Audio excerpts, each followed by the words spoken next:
So without further ado, I'd like to introduce our program coordinator, Miss Alicia Booth.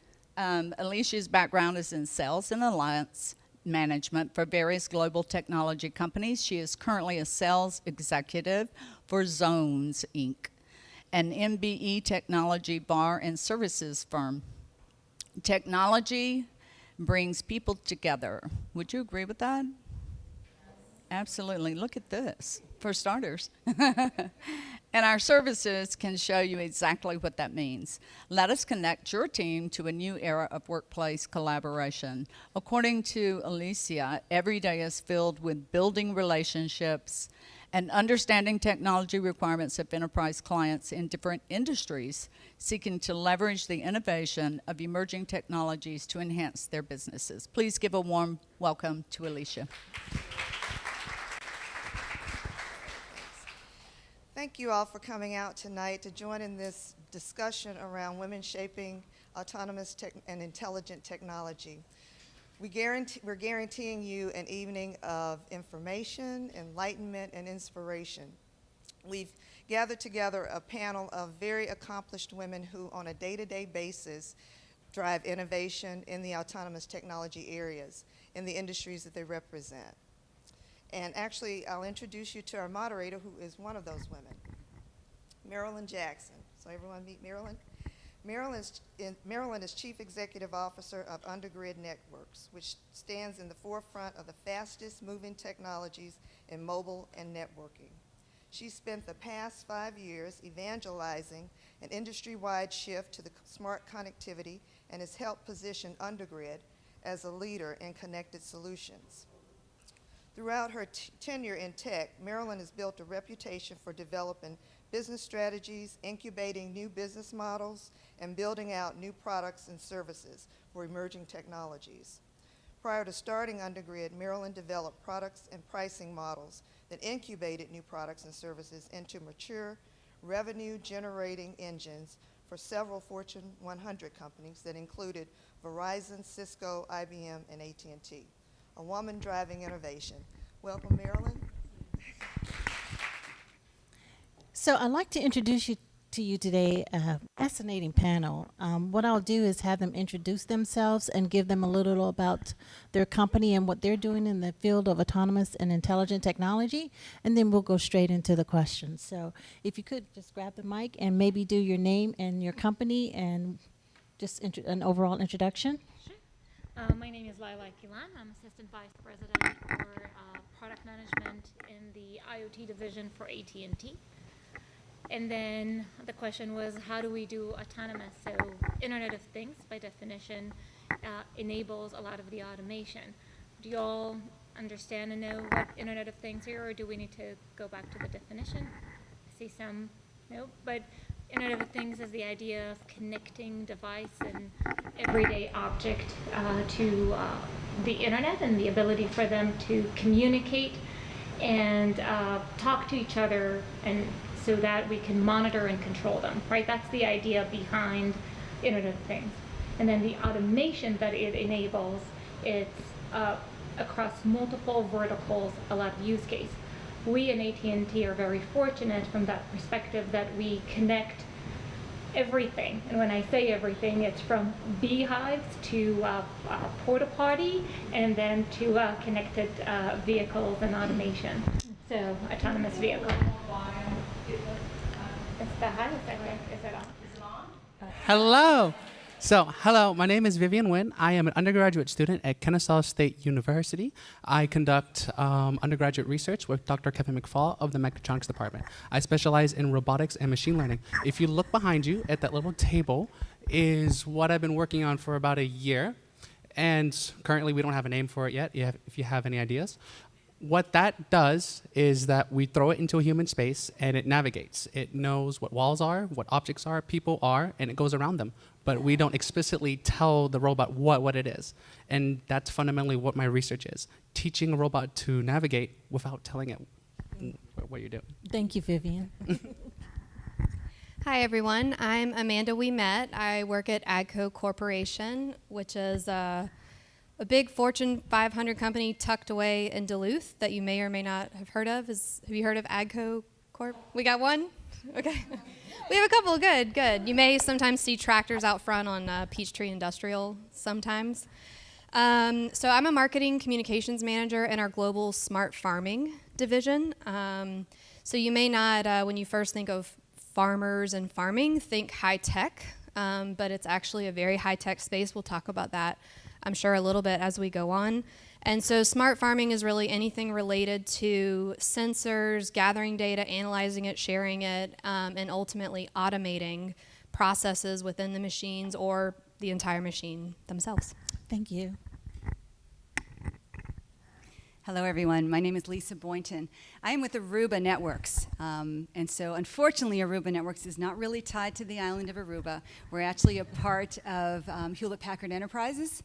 I run the federal channel for us, and what that means, I'm responsible for supporting our partners to sell Aruba products in the federal space. So I'm based out of Washington, D.C. I flew down here just to see all of you all.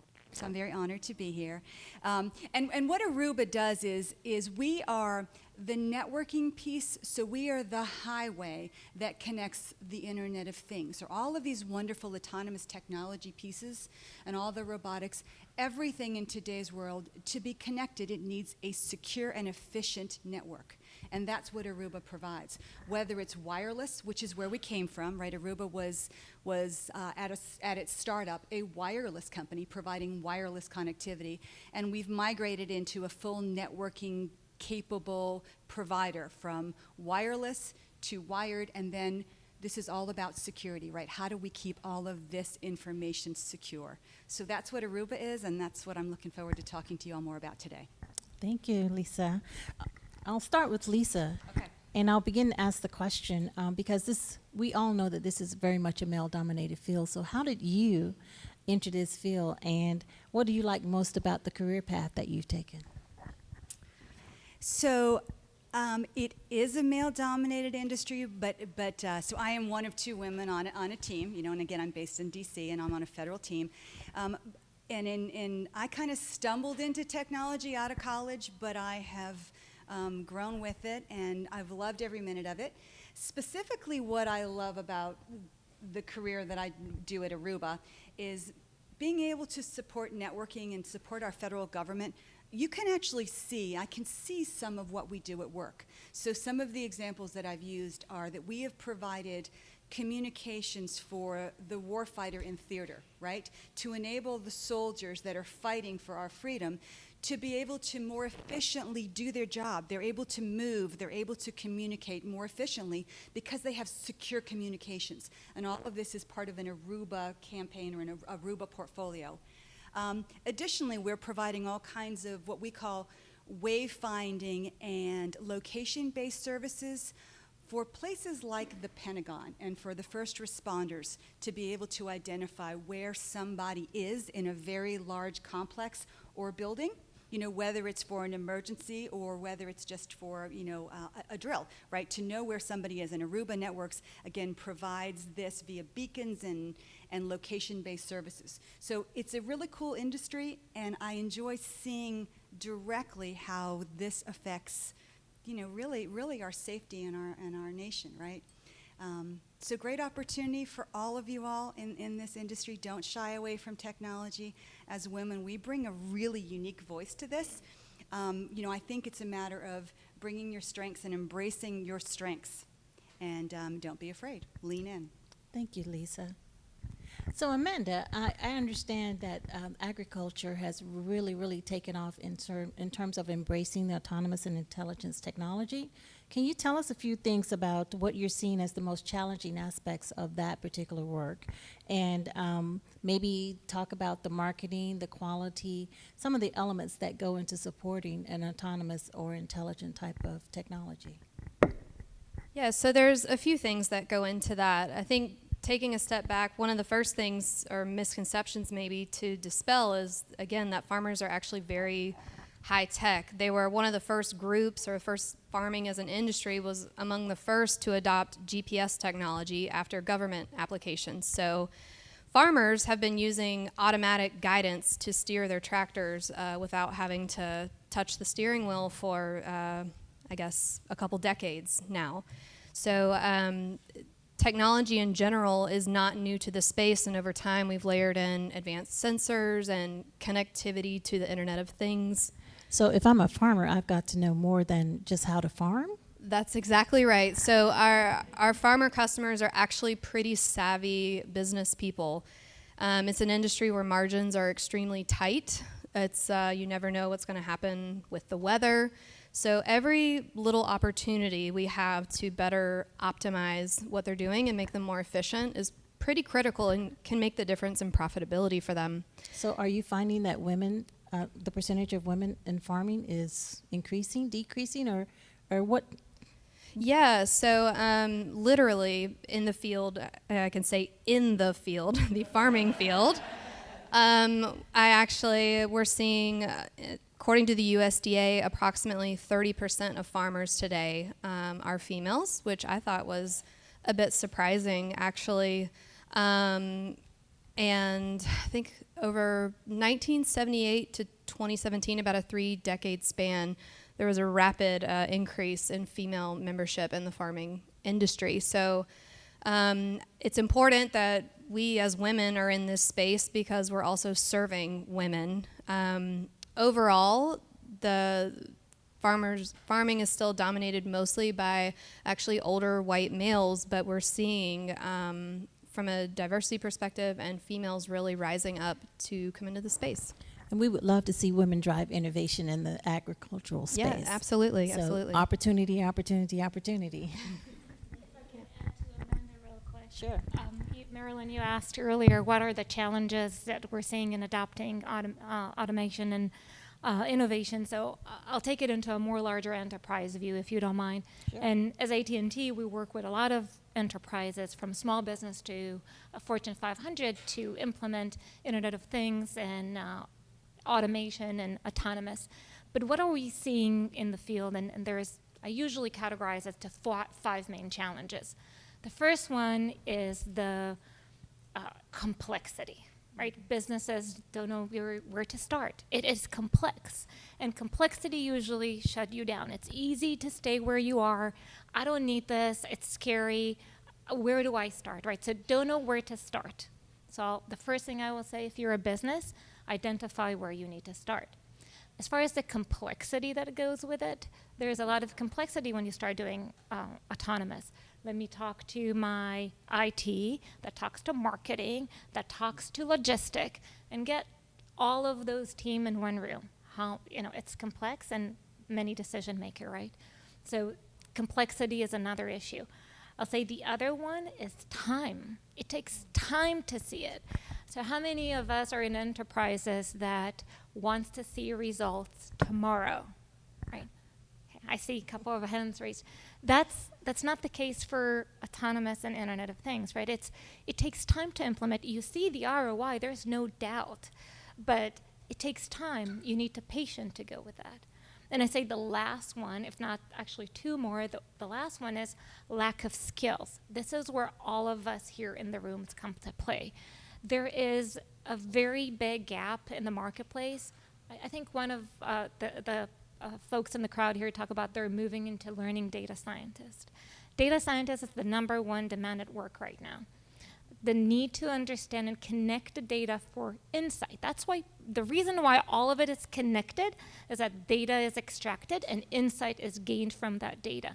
Data scientist is a key one. So there's not that many of us. If anyone has some neck to math and statistics and loves it, I would say go all into data science. That's the lack. And the last one where it comes in, it's the security part of the things. It's not just the securing of the network. I heard Lisa talking about the security of the network. But when you talk about Internet of Things and automation, you talk about connecting end to end from the device to the network to the application. All of this needs to be connected. And we at AT&T, when we go and help enterprises to do an IoT implementation, we look at all of this, and with our experience, we have, more than 500 employees just in that field just that section to help enterprises implement Internet of Things from start to end, really overcoming those challenges.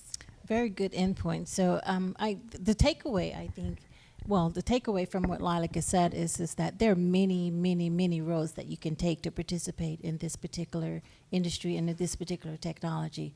The preparation goes into the operations and processes a lot of times, and you don't find a lot of technology people that spend time on the front end in terms of the processes, et cetera. So that is a huge, huge opportunity in terms of helping enterprises prepare for this entry into this field. I heard the execution, I heard the implementation, and I heard the operations. And all of those are very distinct areas that require distinct skills. So you've got a broad, broad range of places that you can play. So I hope that's the takeaway that you got from the 4 areas that you offer. So I'd like to go to Vivian, who's a student at Kennesaw, and ask her what advice would you give others interested in this field, and exactly what are they doing at Kennesaw that could be very interesting to the audience? The Megatronics? Mechatronics. So I kind of stumbled into robotics. I'm actually a mechanical engineering major and learned like thermodynamics and fluids and all of that. And then I ran into some friends, and then they took me to what we call a competition team, a group of engineering students working together to solve one single problem. My experience was with autonomous underwater vehicle, where you would build a robot, you would throw it underwater, and you would have it do things like pick up objects and move around and map a pool. To get into it, you just kind of ask around, and if you just think that robots are cool or automation is cool, it'll just lead you in the right direction. If you're interested in doing it at Kennesaw State, there is specifically a major for it called mechatronics engineering. Is it Megatronics? Mechatronics engineering. Okay. It's not mechanical or electrical or soft or computer science. It's mechatronics engineering. And Kennesaw is the only school in the state that does that, that Correct. offers that? Georgia Tech has a minor in it, but only Kennesaw has the major in it. So if I were a woman interested in, pursuing a formal education, would you recommend that degree versus some of the other aspects of engineering? Yes, I would. Okay, good, good. So this question is for the entire panel, and I'd like to get your opinion on the diversity you see in this field, the horizontal and vertical aspect of the field, and tell me your opinion and what you're doing inside your company to address it. Sure, we'll start with Lisa. So this is actually a tough question because I don't see a lot of diversity currently in our company, and this is unfortunate. It is growing, it is changing, but the IT industry, and specifically in the Washington, D.C. area, and specifically in the federal government area, it's a white male-dominated industry, and that's just how it's been. There's actually a really cool phenomenon right now that we talk about in the federal government space, and it's called the tsunami of gray. And what that means is, okay, let me tell you, that's kind of funny. You know, as we all know, so my dad worked for the government, right? I live in D.C. My dad worked for the government. All of our neighbors worked for the government. It was the thing to do in the 60s and 70s. And so all of those folks that joined the federal government are now coming to retirement age or are retiring, hence the gray, right? There's a tsunami of gray. So what this does, though, for all of us is it's a unique opportunity to infiltrate and to start working in that world. So from a networking perspective, and as I said, what Aruba does is we sell the networking products. From a networking perspective, our federal government customers recognize that for them to be able to attract millennials, to be able to attract, the whole new generation of all of us, they need to be able to offer services to support BYOD, right? That's a technology. That's bring your own device, right? That means you have your own iPhones, you have your own iPads. How many connected devices do you have? Back to what Lilac was saying, the Internet of Things. Everything is connected. So as an employee wanting to work in those worlds, you're going to go work somewhere where you can collaborate in an environment like this, right? You're going to work somewhere where you can work remotely. All of these technologies are being deployed newly by our federal government customers. So what that means is there's opportunity. They recognize that there's opportunity for the whole new world. And so from an Aruba perspective, we're recognizing the same thing as well, right? That there's opportunity for all of us as our customer base is changing as well. So hopefully that answers the question, Yes. okay? Yeah. I think so. The So tsunami of gray. Remember the tsunami of gray. yeah. I can actually give you one more statistic, which is really interesting. Millennials value access to networking higher than they value personal hygiene. Interesting point. So, Very interesting point. I'm not sure where to take that next. And I can imagine in a company like Agro that's been traditionally white and male in that particular industry, are you finding that you're making strides in terms of bringing more women to the forefront of technology? Yeah, I actually am quite pleased to be able to share that about AGCO. So they have pretty broad in scope diversity and inclusion initiatives at AGCO right now, targeting all functions. So areas like HR and marketing, which is I'm in marketing, usually has pretty good female representation, but the ones we've all heard of with STEM fields, engineering, things like that, because we ultimately, AGCO is an equipment manufacturer. We design and build machines, but also the sensors and things that goes on to those machines. So AGCO has some initiatives specifically targeting those fields and is being very transparent about, look, we know the situation we're in. We recognize that historically we've had a problem and we want to fix it. So they're exploring different programs starting with universities, for example, so getting to the talent earlier and really looking, speaking to their employees about how to better attract, retain, and train their female talent. So with it with you being a manufacturer, we know that the manufacturing floor is becoming very, very automated. So is there an opportunity for a woman to enter into AGCO and maybe get into a retrain or reskilling type of situation? I've already got my STEM and technical education, et cetera, but perhaps I went home to raise my family or maybe I'm in another discipline per se, but if I wanted to come back into something that's a little bit more technical, is there an avenue for that? Yeah, I think so. AGCO, especially recently, has been looking at exploring cross-training opportunities and job rotations and things like that to maybe maximize the existing talent that we have that may be a good fit and have potential in different spaces. On the manufacturing floor, if that's something you want to explore, we're, I guess, a semi-early adopter of Google Glass. So doing a lot of really cool things, a lot of experimentation in augmented reality and VR. And I think what's important with all of that is if it's an area that you're interested in, it's a worthwhile skill set. Like the things that Lilac had been talking about as well, understanding data science, analytics, all of these things apply to a lot of different industries, not just, as you can see by the diversity of industry just on the panel, they're worthwhile skill sets to build. So we've got a lot of work to do in terms of infiltrating technology. Vivian, how many female students are actually in your program? Sometimes I'm the only one. Sometimes it's 30% of the class. Class is about 20 to 30 people. So it's not too bad. It's getting better. I can tell you right now it's getting better. And on that competition team I talked about, a third of that team was women. And we weren't just doing like HR or trying to get money. No, we were there yelling at the guys saying, no, you're doing this wrong. This is how you're supposed to do it. And they wouldn't listen. And then they'd work for a week and then they realized that we're right. And then they'd begrudgingly do what we told them to do. With the whole millennials thing and hygiene, that's true for half the population. We take care of ourselves. So I'm pretty happy in the whole representation at the university level. It's pretty nice. Great. Yeah. Great.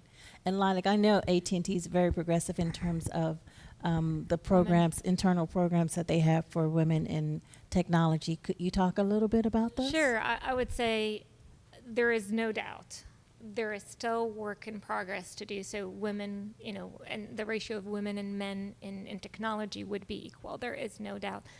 So specifically for me, what I can speak of is I've been very fortunate at AT&T to work for a female leader. I think Marilyn and I share. You worked with her before with Emily? I don't know if you, with her. No. I was at a competitor. Competitor. Sorry. Okay, but we know. So I've been very fortunate to work for a women leader, and we were a women-only team doing product management for Internet of Things that just women. So I would say we always laugh that we were the only team that when we had team meeting, we would start actually with looking under the table to check each other's shoes, right? but that was, I would say that's the only team meeting that you were allowed to do that. But and more serious, AT&T offers a variety of programs to advance women in technology. It starts with forum and speaking engagement like I do every couple of weeks with teams to encourage it. We have education program. I don't know if you heard about AT&T University. We have AT&T University that allows our employees to take part in any kind of educations related to technology that they want to offer. We offer nano degrees for employees to do science and tools and skill themselves into areas for 5G, autonomous, Internet of Things, cybersecurity, right? Those are critical advanced technology that we understand that there is a gap in the market, right? It's hard to get the employee right now. So we help our employees to skill themselves, tool themselves with those new capabilities that we need.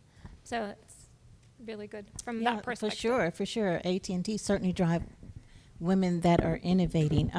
I'll add to that. I know that there are certain programs where you don't have to be an AT&T employee to participate in some of the hackathons or some of the development. Would you speak a little bit on that? Sure. Through our foundries, I don't know if you guys know, AT&T have multiple foundries across the U.S. and now it's across the globe, actually. And through those and even programs that we do, we offer hackathons for people to come in and join us. We do events for developer communities. Internet of Things is highly dependent on developer communities. We had events in partnership that target the developer communities as well. So it's open for a variety of programs. Absolutely. Awesome. Well, thank you. Sure. Yeah, absolutely. So I'm really glad you actually mentioned the hackathons and partnerships and things like that, because I think that's pretty critical, kind of building on what you said earlier, too, about where to start and where to begin. And it's the old saying about how do you eat the autonomous elephant? Well, one bite at a time, right? So we do also engaging in partnerships because we can't build everything, right? At the end of the day, we've hosted some hackathons as well. We recently did a data science fair on campus in Duluth and we had half of the campus show up over their lunch break, which was really exciting. Talking about the work we're doing with telematics, Amazon Web Services, and all kinds of different things. Because you have to it's also on us in this space to kind of be ambassadors into our companies and help bring them along with these changes. So I would definitely keep my eyes and ears open for the events. I'm not exactly sure how they're advertised, but I'm certain that if you participated, even from an observation perspective, there's a lot to be garnered from just being in the room. So don't be shy about going forward and participating. Well, thank you, everyone, for such a lovely discussion. I'm going to open it up to question and answers from the audience to see if there are any questions. Let's not be shy. Before I do that, I'm going to bring Stephen to the forefront so you can take my seat so that we can incorporate your questions and answers as well. My name is Falguni Thakkar. I work for Panasonic Automotive. I'm a project lead there for the head unit which goes in the cars. So as you mentioned that you have a hackathons and all those events is held in Atlanta or somewhere else? We have them in multiple places across the country. So we definitely have them in our Drive studio here in Atlanta. We have the foundries in Dallas. We have them as in Plano. So there's not Plano, Palo Alto. So there's different locations and different places. I can give you information offline if you linked with me. So I just want to also shout out that Kennesaw State actually does hackathons as well. They participate with the Department of Computer Science every semester, fall and spring. So I can get you some information from that if you're interested. Hi, my name is Sherry Naleskovich. I work at McKesson. I have read that sometimes girls are derailed from a STEM or STEAM career as early as elementary and middle school. As you're reintroducing women into this in their adulthood, are you finding that in a lot of cases they might have been interested in a younger age and they got derailed, and you're bringing them back, or these women who just had never thought of it as an opportunity at all?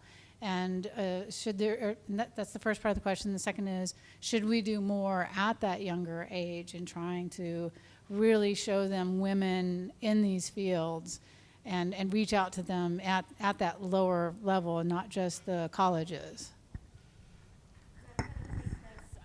Actually, I'm going to take it as a mom. I'm going to switch my hat for a minute. I'm a mom for 2 girls, teenager. One's 12, one's 16. And my oldest one, they refused to put her into the advanced math class because there is a chance that she won't keep up. Now, you tell this mom that her girl cannot do math, that's offensive to genetic. It doesn't work. So she might not keep up. And I said, look, what happens if someone would feel challenged? What is the issue of a girl in math not feeling comfortable or challenged? And it's like, oh, she could be frustrated. It's going to be hard. And I said, but don't we all rise from challenges? So mind you, that was 6th grade. My daughter today is, my oldest one is rising 11th grade, and she is in a much more advanced math. But what I was trying to say is that my mantra to her and to my youngest from early age is feel comfortable with being uncomfortable. If that is the one thing I'll tell every woman that I meet, is that you will not feel comfortable in your math. You might not, someone can scare you, but feeling that zone where it's okay not feeling comfortable, rising, learning from it, that would get us to where we need to be and match where we need to be. You hit on the mother card, right? I too have a daughter. I think one of the most powerful things we and women can do is to mentor these young women, right? It is our responsibility not only to help better ourselves, but to help better the next generation. And that's to provide them with that confidence, as you said, be uncomfortable, but let them know that they can succeed. And as a role model, we're all role models to these women. Show them how strong you are, right? And show them that they can do whatever they want to do. And that's kind of a cliche, but I truly believe that one of our biggest responsibilities is to be a role model to these young children. Thank you. I have something. I have a little story to tell you. So last month in June, I was an instructor for Kennesaw State, and I was with a high school program called Upward Bound. It takes underrepresented and underserving high schools. They brought them to Kennesaw, and I would teach them about drones and robotics and how to do it. There was one student in particular. Her name was Rachel. She was 16. She just became 16 like a few weeks ago. And she always felt discouraged with flying drones. She was never the best one. She was never wanting to speak up, but when I would speak to her one-on-one, she was smart, she was brilliant, and I asked her, why do you talk to me like this, but you don't talk to your classmates? And this drone class was her 4 girls, and about 20 guys, so a class of 24. And I asked her, why don't you talk to them the way you talk to me? And she said, I just don't know. And I said, just be confident, just talk up. And over the course of a month, I saw her get more confident, and that was the biggest thing. She was smart, she was brilliant, she was just scared to speak her mind. And I think that's one of the things that we're still fighting, is that For boys, it's just more of, oh, you fall down, you go up. But for girls, maybe it's not for you. I think that's not a good message. A great question. Any other questions from the audience? Hi, my name is Rachel Schwartzman. I work at AGCO with Amanda, but I wanted to know from the panel side, both men and women, throughout your career, what is one piece of advice that you have for women who want to get into more leadership roles? Yeah, I love this question because I think the biggest thing here is to embrace your differences, right? In my world, I've most of the time worked in organizations where I am the only woman. I've actually never seen that as a negative. To me, it's always been a positive, right? To be different is a good thing. You bring a different aspect to it. And I think the word that I use is embrace this. Embrace being different. Use it to your advantage because it really is an advantage. It's not a disadvantage. Well, one second. Extension to same question what she asked.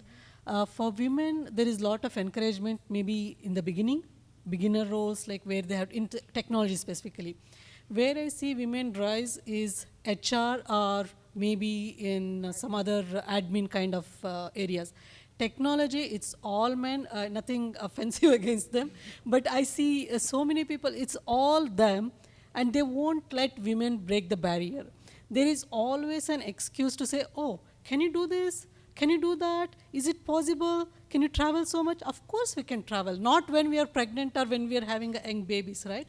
So how did you ladies break that barrier? That's something will be good advice. Yeah, so maybe hoping to cover both questions. I think in either case, what's been important in my career is having your allies and your mentors that are going to advocate for you.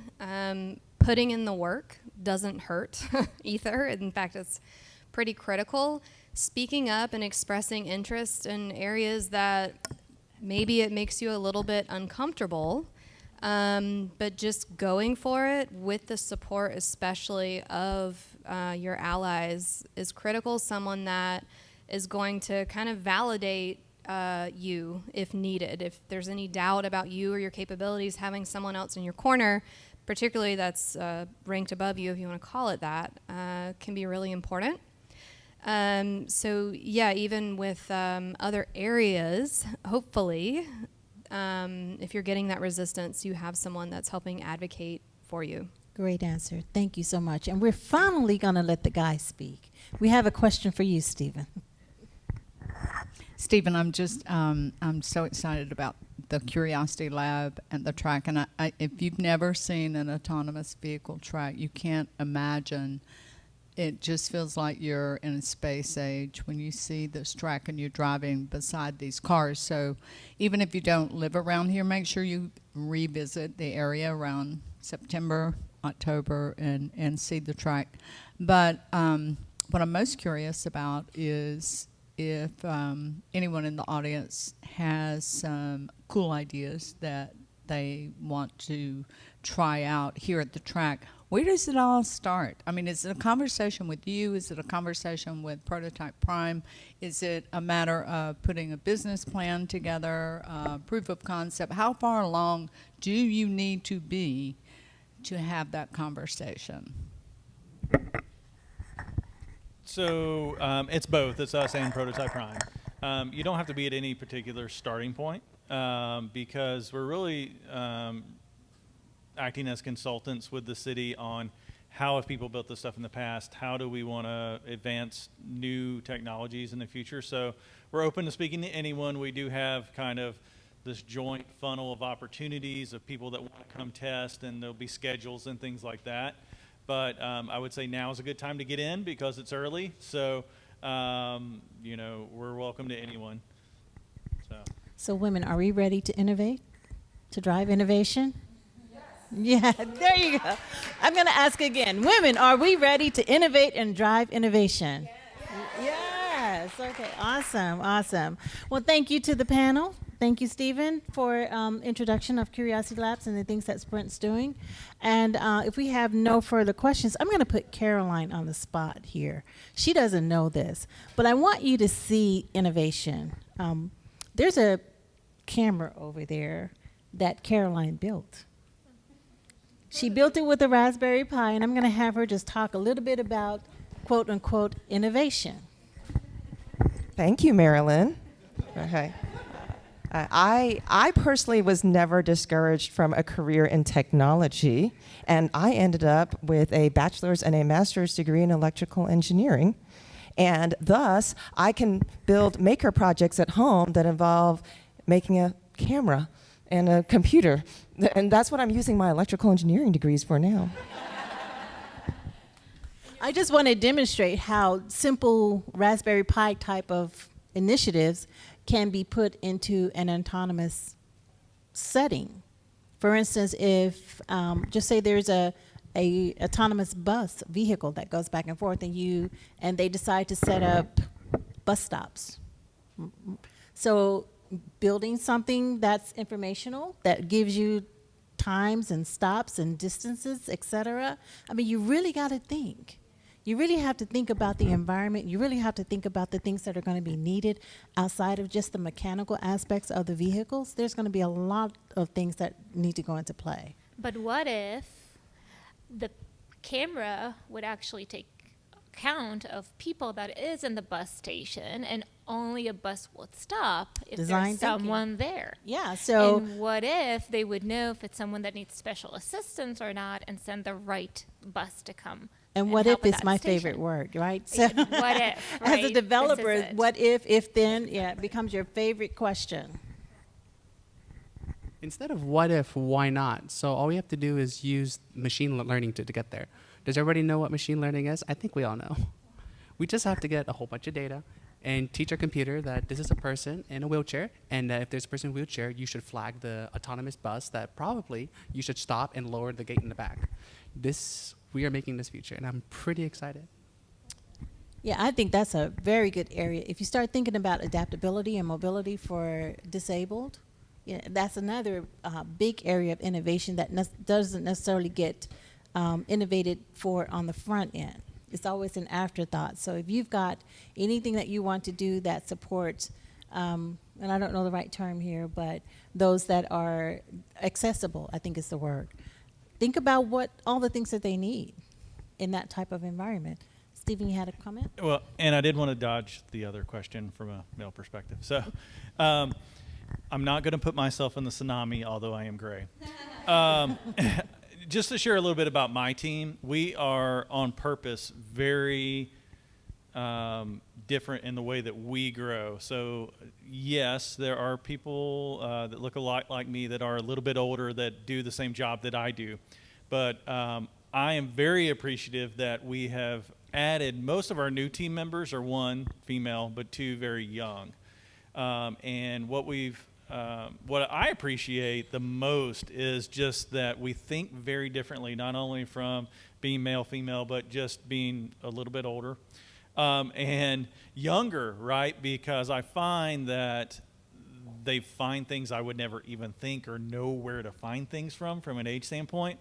But problem solving and working through different projects from a different thought path, I find very, very valuable. So, I think that it's definitely changing. From my aspect, I see a lot of women that are definitely interested in the field that I'm working in. And I can tell you, I appreciate it because I've been doing this a long time, right? And it's good to have a fresh thought and a fresh set of eyes on the way that we tackle problems and the way that we problem solve. Thank you. Are there any other questions from the audience? If not, let's just give our panel a round of applause, and thank you, ladies and gentlemen. Yes, thank you, panel. It's been awesome. And thank you, Stephen, for being an advocate for women driving innovation. I would like to remind you that we are a content-focused organization, and we strive very hard to live up to that standard and for you, as well as for ourselves, for each other. And thank you, everyone, for coming tonight. Thank you to our sponsors. Again, our location sponsor, Atlanta Tech Park, and GSMA, Cox, Eris. And make sure that you join us for our special launch event. It's going to be awesome. It's going to be a big, big splash. Can't tell you more than that, right, Abby? So we have tonight some members here from the main forum, which is now Atlanta Innovation Forums. Would you stand up? Thank you for coming out and supporting us. And we will see you at your meeting next month.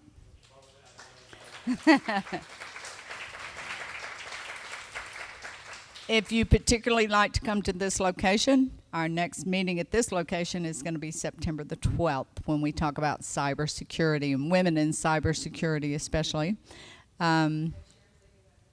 Yes, and it will be hosted or co-chaired by Sherry. She's in the back there. Wave, Sherry. Yeah. And that's it. That's a wrap. Thank you again for coming. If you have any questions for the panelists, they'll be here for a few more minutes.